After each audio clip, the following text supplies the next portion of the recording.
The light of dawn only uncovered the extent of the horror and distress of the night before.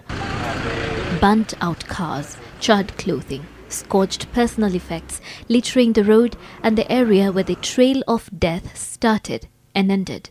It is from these now mangled shells that 39 people lost their lives, another 6 merely cheating death in a late evening smash-up involving a lorry and 12 other vehicles at Karai in Naivasha, a danger zone on what's commonly referred to as the expressway to death.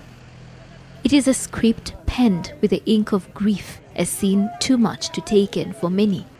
Those who saw the crash say the lorry was on its way down the descent when it lost control after hitting a bump.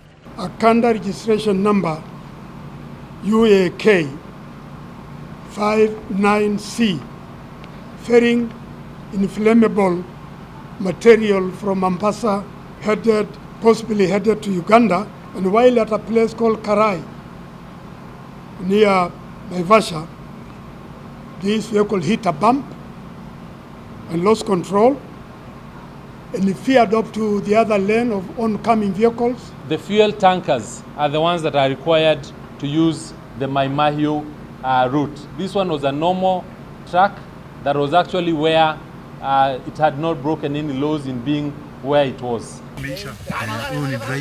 It exploded upon impact, the flames engulfing 12 nearby vehicles. 10s were burnt to death, only 6 escaped.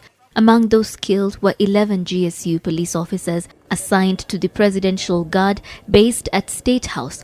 The officers are said to have been on their way back to Nairobi from Bomet, where the president had been on a tour. The president calling for investigations to get to the bottom of what really happened. Out of 33, we have also lost our own officers until we do a proper identification and next of kin are informed. I would rather leave it at that.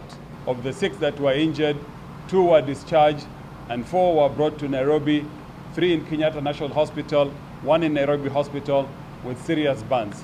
These numbers add to the human toll of road carnage, numbers that authorities say have been reducing, but that have also reignited concerns about the safety of the country's roads, where sometimes every move is a dice with death.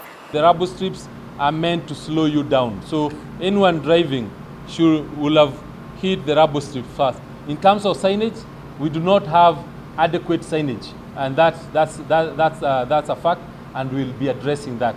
But that's little consolation to families whose loved ones didn't make it home to them, as the impression of a case of too little too late was brought home yet again on this highway of death.